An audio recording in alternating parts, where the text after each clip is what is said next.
Jadi Bogor paham? Ada yang boleh tanyain? Sebelum masuk ke bab baru, pertama kalinya kita membahas tajwidul kalimat, yaitu bab nun, sukun, dan gunnah. Tapi sebelumnya bab ini sebagai penutup bab tajwidul huruf. Apakah ada yang mau ditanyakan? Ada nggak? Oke, diperluas. Kalaupun nggak bab yang sebelumnya mungkin. Bab yang sebelumnya ada yang ditanyakan? Ya, bisa minta tolong langsung kasihkan Miki. Satu, ada lagi yang lain? Bab sebelumnya? Wah, paham ya? Ya, bisa. Pakai HDMI. Nah ini mau pakai HDMI. Itu nggak nyala.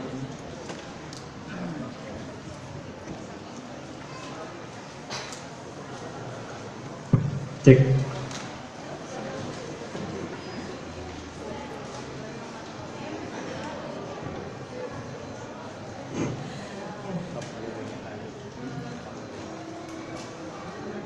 Jadi pakai apa?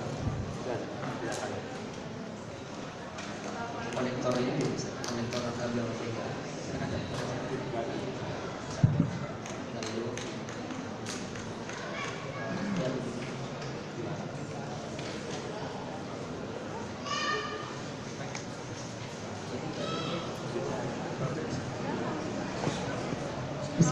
Bismillah.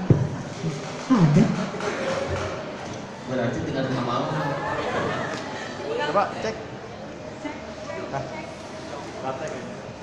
Ini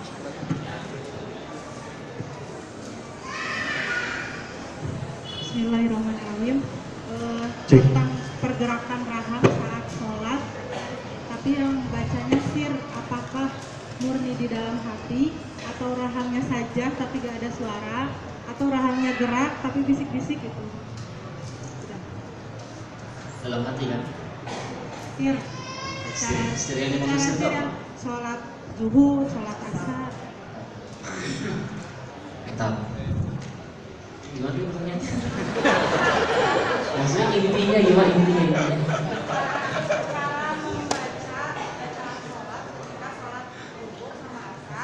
ini pendek ya? Bukan sih. Cabut lagi. Mantap. Pertama kita harus, antum kedengeran nggak? Tadi pertanyaannya apa? Hah? Enggak. Jadi kalau orang lagi sholatnya sholat sir, zuhur, asar. Jangankan sir di sana ya, di maghrib isya, subuh juga, ya maghrib isya lah, di rakaat ketiga atau ketiga keempat itu gimana? Pertama, ini lagi sholat kan? Pertanyaannya. Statusnya diperjelas dulu, apakah kita sebagai imam atau makmum? Oke, kenapa? Karena kalau kita sebagai imam, lain ceritanya sama kita sebagai makmum. Sebagai makmum, bahkan gak baca pun aman untuk, karena bacaan imam itu adalah bacaan makmum. Al imamu dhamin, imam itu adalah penjamin. Al-Fatihah, la salat liman lam yaqra bi Fatihatil kitab. Tidak sah salatnya kalau dia tidak baca Al-Fatihah. Itu terjadi pengecualian untuk makmum. Untuk dari rumah datang sini orang imam udah ruku, jadi baca Al-Fatihah gimana? Di ruku, nggak sempat lagi baca Al-Fatihah kan? Tapi rakaat yang pertama itu atau yang kedua itu yang ketinggalan itu tetap masuk ikut masuk. Nah, karena terus gimana dong? Imam sudah dibaca, bacaan antum itu sudah dijaminkan oleh imam. Itu kalau status kita sebagai makmum, oke? Tapi kalau status kita sebagai imam atau sendiri munfarid, nah itu lain cerita. Kembalikan kepada makna sir. Sir itu apa? Tersembunyi. Oke. Atau bisa samar-samar. Iza, jelas. Iza, samar. Samar. Samar. Udah. Sama semua kan? Samar semua. Nah, samar yang mana dulu nih? Karena ada orang harusnya baca itu sama tapi ngeganggu bacaannya, ngeganggu orang lain. Subhanallah. Dia lagi baca subhana, dia udah robil ala, akhirnya dia pun harus mengikut orang baca yang sampingnya. Saat itu udah bukan lagi samar, itu udah menjadi jahar, jelas. Karena yang lain mendengar dan merasakannya, bahkan mengganggu misalkan. Nah, kalau isyarat yang disampaikan oleh Rasul sama kita, ketika kita membaca Al-Quran, perlihatkan pergerakan rahang. Untuk apa itu? Karena Rasul kelihatan dari belakang itu jenggotnya bergerak-gerak ketika membaca itu. Berarti tandanya rahangnya bergerak. Dan hikmahnya adalah dengan demikian kita bisa mempraktekkan tajwidnya, walaupun tidak tajwid secara sesempurna ketika kita baca dengan jahar. Lagi sir, tajwidnya ada beberapa yang kena, misalkan tadi nggak masalah. Contoh ketika sir, coba ucapkan ha dalam hati. Mana hamesnya? Nah, sih, udah lagi kita. Ucapkan shin dalam hati. Pakai lidah atau pakai bibir atau pakai hidung? Udah nggak ada lagi itu semua gitu. Nah, tapi ketika kita menggerakkan itu sedikit membantu. Ketika kita bilang alhamdulillah,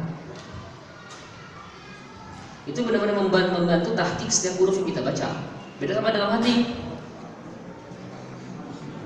Susah benar kita bisa mendapatkan bacaan yang maksudnya dalam hati itu nggak bergerak sedikit pun rahang kita. Jadi ini lebih kepada anjuran saja. Anjuran. Kalau kita mau mencontoh bagaimana Rasul, gerakan rahang-rahangnya. Nah, tapi karena poinnya itu adalah dia sesuatu hal yang sir sama-sama, maka sebenarnya ketika kita tidak bergerak pun itu tidak menjadi sesuatu hal yang haram. Haram nggak satu sholatnya, enggak.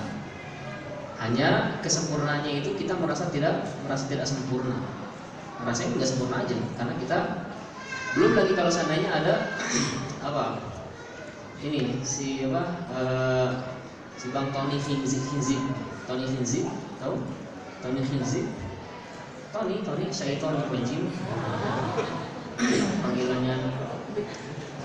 Belum lagi kalau si Tony misalkan datang, udah baru baca iya karena butuh dan kunci. Tapi ketika kita menggerakkan rahang, di sana ada fokus pikiran kita ini kepada rahang. Akhirnya kita bisa memfokuskan bacaan kita. Beda sama, coba aja langsung rasakan. Ketika diam, katakan sesuatu, ini nggak bergerak sedikit pun. Itu nggak bisa konsen. Maksudnya nggak bisa konsen kalau kita menggerakkan rahang. Oke, segitu ya. Yang lain ada lagi? Tuh, kalau udah gini ya banyak lagi yang kurang macam. Tapi tetap kayaknya dibatasi ya. Kita anggarkan 5-10 menit buat tanya jawab. Ya, mana dulu nih? So, yang mau bertanya boleh ke depan. Di sini nggak ini lagi nggak jelas lagi.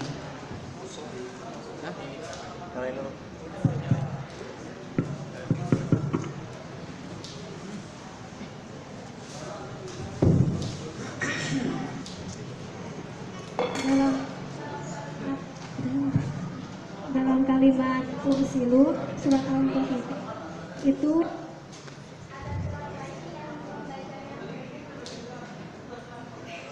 bertanya atau menyatakan? Tanya. Oh, bertanya. Sebelum ke qiraat dulu ya, paham itu secara lafaz. Itu lagi ngomongin jamak atau sendiri? Lagi ngomongin jamak atau sendiri? Ursilu itu lihat nanti pertama secara itu, yang kedua secara penulisannya. Coba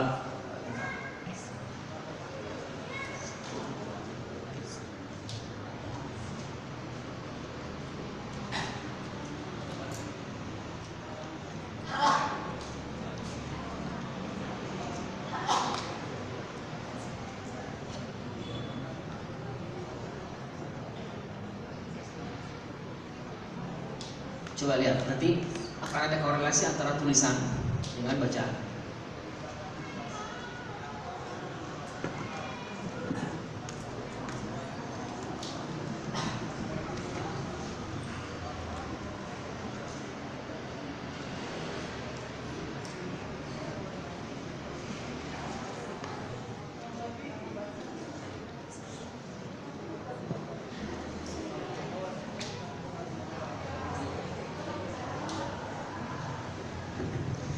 Lihat,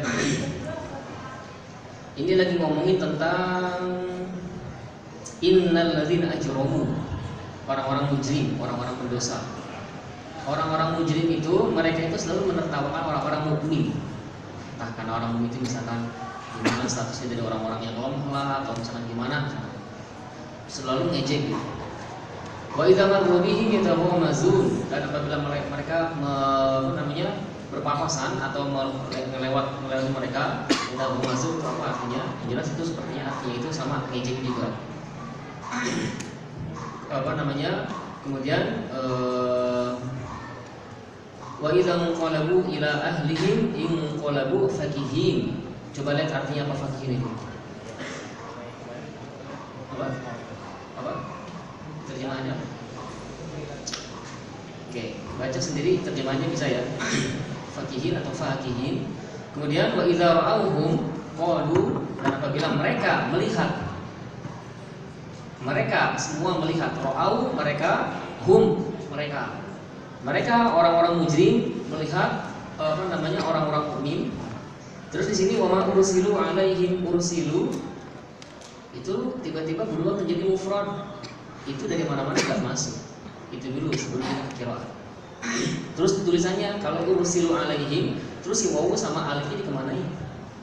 Nah, maka nanti masuk ke 3 rukun qiraat yang sahih. Ini kita belum membahas qiraat ya, tapi kita baru mukadimahnya dulu. Karena qiraat itu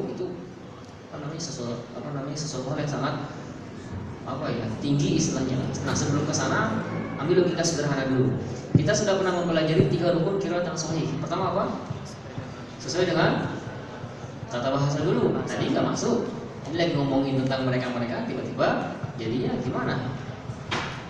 Ursilu dibuang madnya nggak bisa. Ursila bisa, kalau ursilu nggak bisa. Ursila dia diutus, kalau mereka diutus ursilu nggak bisa. Satu. Yang kedua, secara rasul penulisan itu tadi, itu wawu sama alifnya dikemanain kalau bacaan ursilu alaihi. Yang ketiga, salahnya itu nggak nyambung rasul. Tiga-tiganya rusak. Dah, baru setelah itu nanti bahas, tidak ada pembahasan qiraat di sana, semuanya sepakat wa ma ursilu. Perbedaannya hanyalah di apakah wa ma'u 5 wa ma'u 6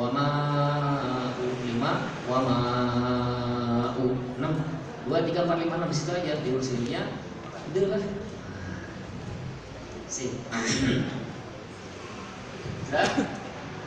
Atau gini dulu lah, sebelum ke sana barangkali itu kita mendengar ada orang baca kayak gitu ya.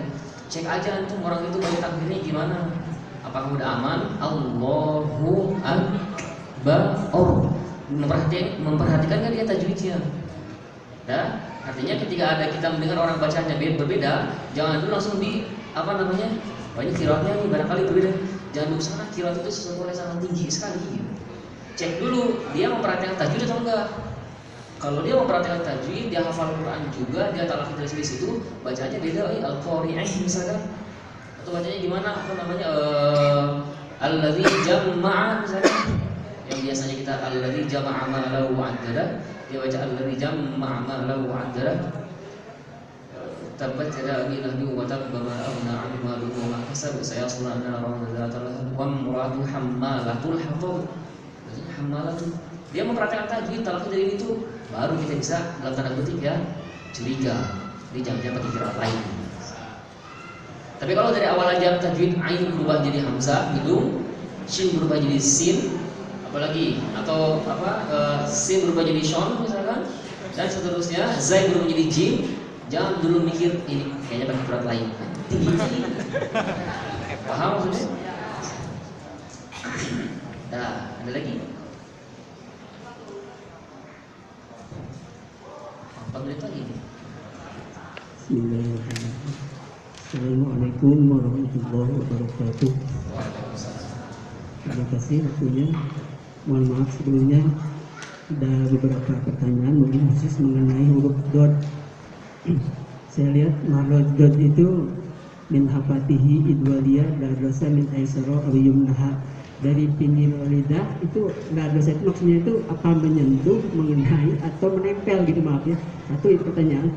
Kemudian itu dari kiri atau kanan, kalau boleh tahu saya sendiri itu dari mana gitu ya, apa dari kiri atau dari kanan atau dari kedua-duanya? Katanya kan juga ada yang mengatakan bisa dari kedua-duanya sana. Kalau ada bisa dua-duanya itu kalau boleh ada dalilnya apa gitu, satu itu. Kemudian satu lagi mohon maaf tentang geraham untuk huruf tebal. Geraham itu posisi geraham itu bagaimana gitu untuk huruf tebal itu seperti. Makasih tuh. Bismillah. Pertama pertanyaan dulu dari anak, Bapak hadir di bab makhraj gak? Hadir di bab makhraj huruf? Hadir? Hadir? Maksudnya memastikan huruf, masih ingat nggak? Kalau keterangannya nggak disebut, misalkan wal wastu fajimushinu ya, kita sudah tahu bahwasanya setiap lidah itu pasti akan perlu dua partikel kan? Tapi kok dia di sana nggak disebut partikel keduanya? Atau misalkan wato wadalu wadaminhu wamin, dari dia dan dari sono, dari lidah sebelah sini ujung sampai sama usi sana, samanya itu gimana? Nyentuh, nempel atau gimana? Itu kan nggak disebut ya. Kalau nggak disebut itu tandanya itu semuanya sudah mafhum. Kalau nggak disebut tandanya antum ketika mengucapkan itu pasti begitu, nggak mungkin bugono atau yang gimana pasti begitu. Nah, masalah nanti atau nempel atau ngalir atau segala macam itu akan ketahuan ketika antum mengucapkan huruf itu. Oke? Ketika kita mengucapkan huruf ta, gimana posisi ujung lidah sama katakanlah dasar gigi di atasnya? Gimana? Nyentuh, nempel atau bergesekan? Gesekan. Serius lah. Oke, itu nempel itu sebutin katanya nempel atau itu adalah hasil kesimpulan dari antum sendiri. Hah? Kesimpulan dari antum sendiri atau di dalam matanya itu suruh nempel? Halo? Ada orang? Hasil kesimpulan antum sendiri atau di matanya disuruh nempel? Hasil kesimpulan sendiri. Itu ketika nggak disebut. Kalau nggak disebut tandanya karena antum itu nggak perlu ditanyakan. Antum pasti akan seperti itu, nggak akan ada yang lain. Jim sini ya, dia dari lidah tengah. Nggak disebut kemananya kan? Maka pasti antum akan ke sana, nggak mungkin kemana-mana. Nah, sekarang ini sama dot, gimana sisi lidah sama geraham sama seperti to, dal, ta dan yang lainnya. Gimananya itu ketika antum ngucapinnya oke sih, nah digituin. Oke. Gimana ngucapin dot kemarin?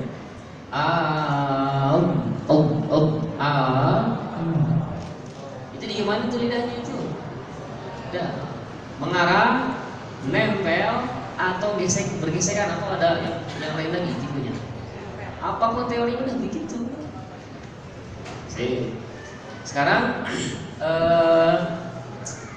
gimana dot itu? Apakah tengah saja? Jadi nanya, kalau anak gimana? Kalau anak bebas, yang penting bunyinya dot. Nah, terus gimana secara hakikatnya? Sama, bebas. Waddu min hafatihi idwaliya. Huruf dot itu makhraj pertamanya adalah dari hafatul lisan, sisi lidah. Idwaliya, sempurnanya dia itu ketika waliya, mengarah, mendekati. Qaruba kemana? Al-adrasa, geraham. Nggak disebutin di sana gimana ya kan? Karena nggak perlu. Nah, pertanyaannya adalah kita jangan dipusingin sama boleh nggak dengan kedua sisi lidah itu. Sama seperti boleh nggak kita katakan kalau sisi itu cuma sebelah kiri saja? Tergantung. Boleh nggak kita katakan kalau disebut sesuatu itu dikatakan sisi ketika dia cuma punya satu bagian saja? Hah? Bisa nggak? Bisa. Dia disebut sisi itu ketika hanya satu bagian saja? Kebayang nggak maksudnya, Pak? Jadi ketika dikatakan sisi itu otomatis maksudnya adalah dua-duanya. Udah, sisi lidah, hafatul lisan, sisi lidah. Karena kalau cuma satu sisi doang namanya apa? Si aja. Enggak pakai kuadrat. Barang nanti kalau udah jalan, mana tahu si fulan atau fulana misalkan dia di sebelah kanannya gerahamnya itu udah copot, mana tahu. Dah, sehingga poin antara sisi lidah ketemu geraham disebutin sama Imam Ibnu Jazari. Sisi lidah sama geraham itu adalah baru suara itu akan sempurna. Mana tahu sisi sebelah sini gerahamnya udah nggak ada, makanya ke sebelah sono. Udah, sebelah sono nggak ada juga, udah ke sebelah sini, dua-duanya nggak ada, udah tasamuh, lain cerita. Nah, sama seperti gimana kalau gigi seri orang nggak ada, gimana kalau zalnya? Kalau kalau seandainya dipermasalahkan atau tajwid itu misinya apa? Untuk mempersulit atau untuk mempermudah? Supaya kita mudah gimana sih bacaan Rasul itu kan gitu. Adapun nanti ada misalkan sedikit kesulitan, itu sebuah tantangan saja. Karena sebelumnya kita mungkin belum pernah diperkenalkan huruf itu seperti apa, huruf tersebut gimana cara mengucapkannya. Kita belum pernah ada sebelumnya. Sama seperti perjuangan orang Arab untuk bisa mencari huruf P. Berjuang mereka. Kalau kita kepleset nyampe. Sama juga kita kalau mencari huruf apa, misalkan huruf Ain misalkan. Mereka kepleset nyampe. Kalau kita perjuangan 5 hari 3 malam. Oke. Kebayang ya Pak ya? Nah, sudah lebih 3 menit. Oke, pertanyaannya nanti ditulis saja, nanti simpan. Barangkali masih ada waktu yang lain. Sekarang kita masuk. Ini pertanyaan baru satu, berarti agak sedikit menyinggung ke bab huruf ya, yang sudah kita bahas. Ini tidak apa-apa. Pembahasan berikut